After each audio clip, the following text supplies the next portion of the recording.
What if everything you thought you knew about the death of Jesus is missing the most important part? Because this wasn't just suffering. This was intentional. Every moment planned. Every step chosen. And it leads to something most people never notice. The night was quiet, but not peaceful. In a garden called Gethsemane, Jesus wasn't resting. He was breaking. Not from fear of death, but from the weight of what that death would carry.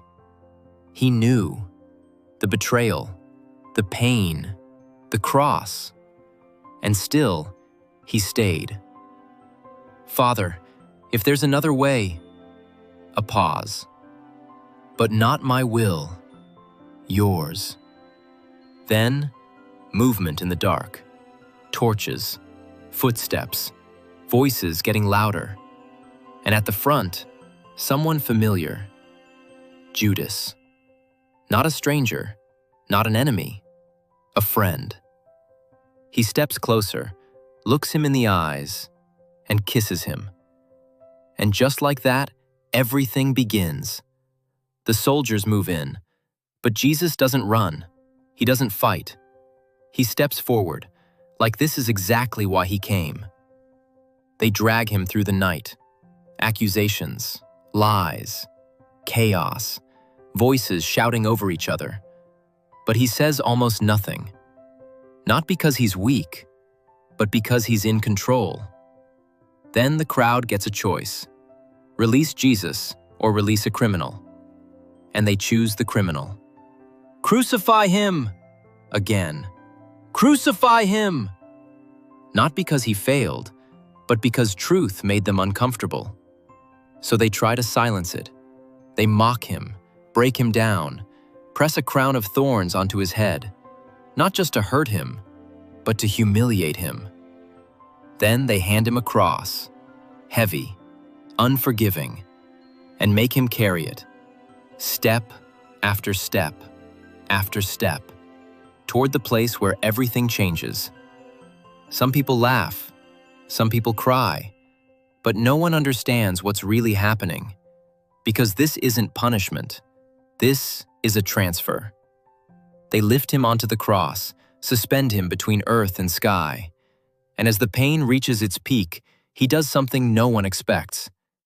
He forgives them. Father, forgive them. In that moment, he's not losing, he's giving. Hours pass. Breath gets shorter. The sky darkens. Everything feels wrong.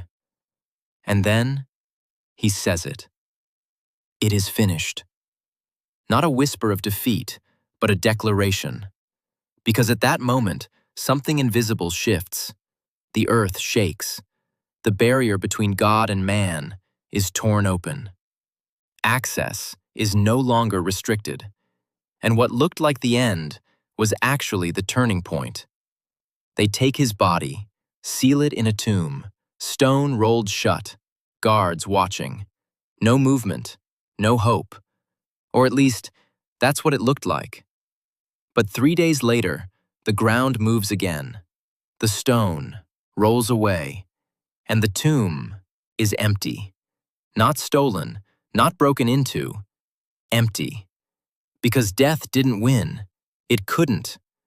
And suddenly, everything he said makes sense. This wasn't just a death. This was a rescue. And it wasn't random. It was personal. So now the question isn't, what happened? The question is, what are you going to do about it? If this hits you, don't ignore it. Share this with someone who needs to hear it. And follow, because the next video might explain the part most people still don't understand.